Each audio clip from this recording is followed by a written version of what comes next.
Hi guys, and welcome to Edible Gardens. I am going to show you a very simple method of making your own soil. The process of kitchen composting is really simple, and if you follow just two thumb rules that I'm going to show you now, you will be able to brew your very first batch of fresh kitchen compost, which is great food for your plants. Okay, so I'm going to show you today how to go from this, which is all your veggie peels, fruit peels, kitchen waste, to this. Alright, get ready, let's begin. So I'm gonna first show you what you need. You need a bucket.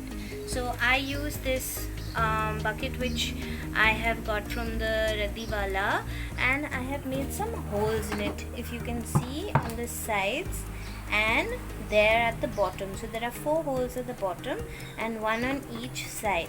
Okay, you can also use a terracotta pot, but I find them very heavy, so I have upcycled this and I use this. Alright, now what else do you need? You need your kitchen waste, of course, and then you also need some dry organic matter, which is biomass in the form of leaves. So you can easily use leaves from your building compound or a neighborhood garden. You can collect all these leaves and you can keep them for the process of composting. And you need a little basin like this, okay, a small little tub to keep this bucket in. Okay, that's all that you need. Let's begin. As you can see, what I'm first going to do is I'm going to layer a handful of leaves into this basin so that any liquid that leaches out is absorbed by these leaves. Then I'm going to keep my compost bucket inside this. Now what you see inside here is I have put in some cocoa peat powder. You can use cocoa peat powder as well. If you don't have leaves, you can buy cocoa peat powder from your nursery, or you can buy it online as well. Alright, the advantage of using cocoa peat is that it is highly absorbent.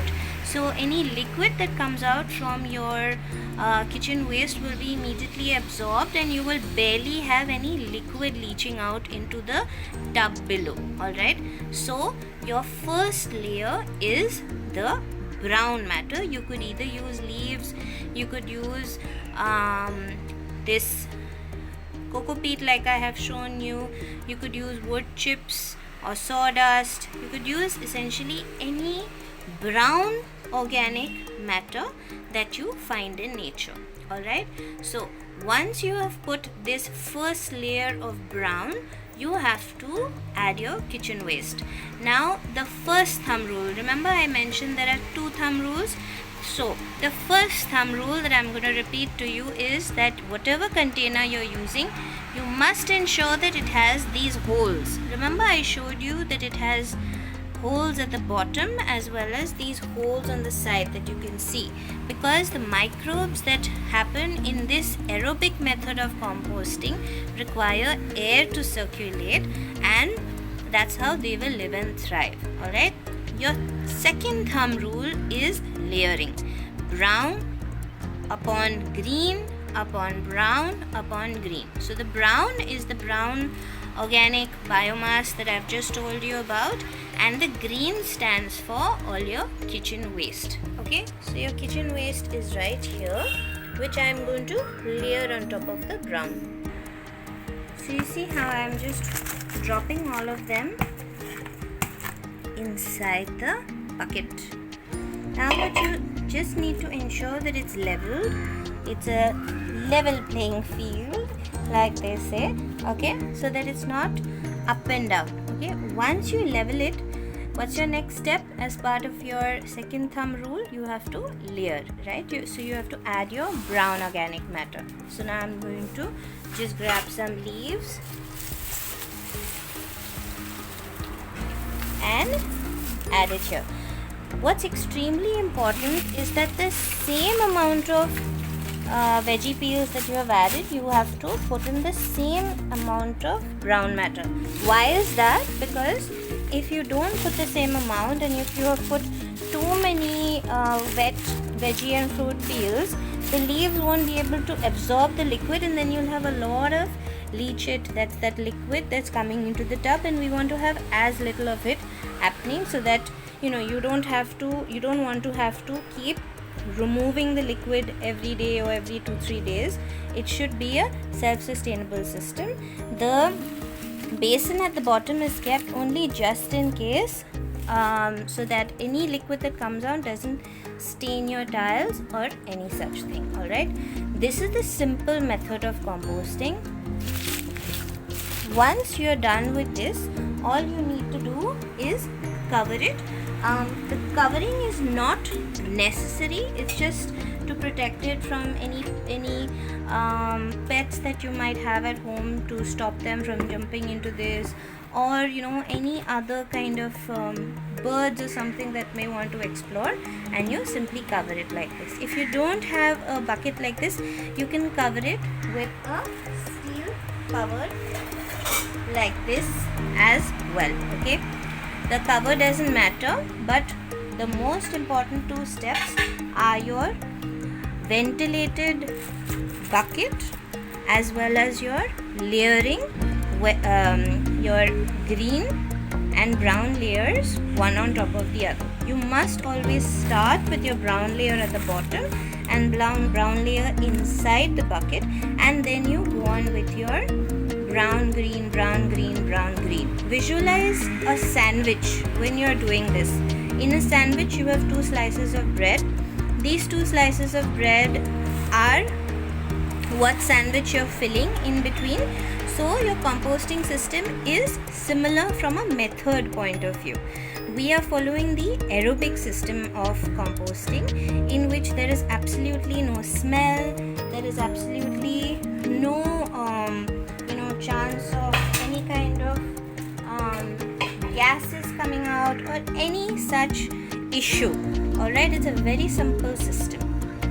Now I'm going to show you compost that I have been brewing for the past 20 days.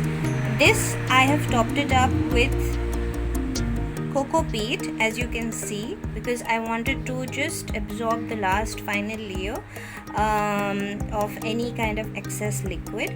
I'm going to just dig around it and show you to what extent everything has already halfway composted. Okay, so you can see it's just 20 days, and you can see some of the fruit peels and veggie peels from the topmost layer. Okay, but I'm gonna dig a little deeper now. See, the deeper layers are almost done. It's amazing how magical it is. So if I just leave it for another 15 to 20 days, the topmost layer will also be ready. Okay, so as you can see, it's just the last layer that is still pending, and this is just 20 days. So in the next 15 to 20 days, the rest of the top layer will also be done, because everything at the bottom has, as you can see, the more I'm digging deeper, it's all black. There's absolutely no veggie peels that I see at the bottom. This is all from the top layer. So this is almost done. Okay. Hi guys. So like you saw just now, the entire kitchen composting process is really simple. All you have to remember is 2 thumb rules. The first one is use a container that has holes in it, that has some kind of ventilation. Okay, so whatever material that container be, you just have to make sure that it has some ventilation in it. And the second thumb rule is your layering. Brown, green, brown, green, brown, green. So your brown is your dry organic biomass.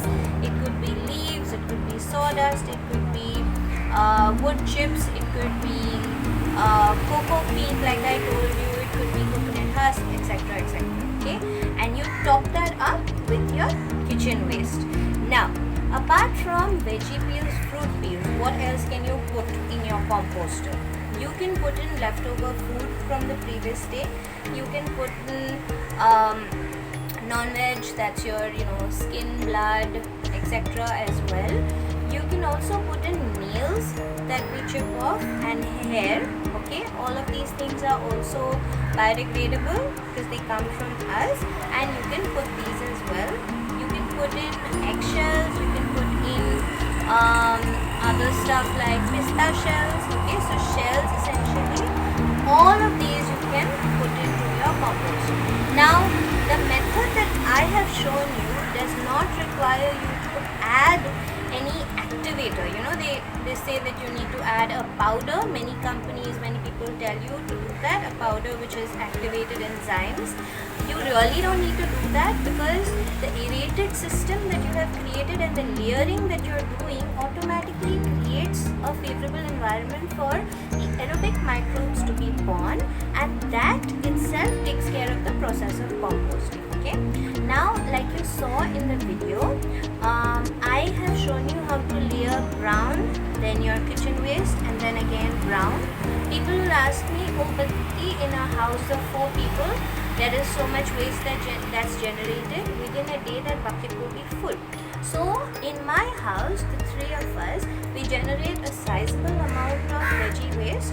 So what happens is that, say today is, for example, Tuesday. Yes, so on Tuesday, if I have started the bucket, by Thursday, if on Tuesday I had filled it to this much of quantity, by Thursday the volume reduces, because the microbes have started doing their job and they have started eating and pooping and eating and pooping, and thereby the volume has reduced. Okay, so this 120-liter bucket will last me for an entire month.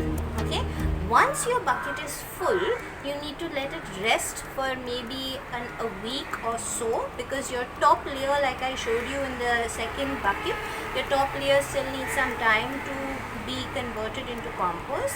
You start another bucket in the same way. So then what happens is that once the second bucket is full, your first bucket rather, will be ready for you to start using, and that compost will be ready for you to put into your plants.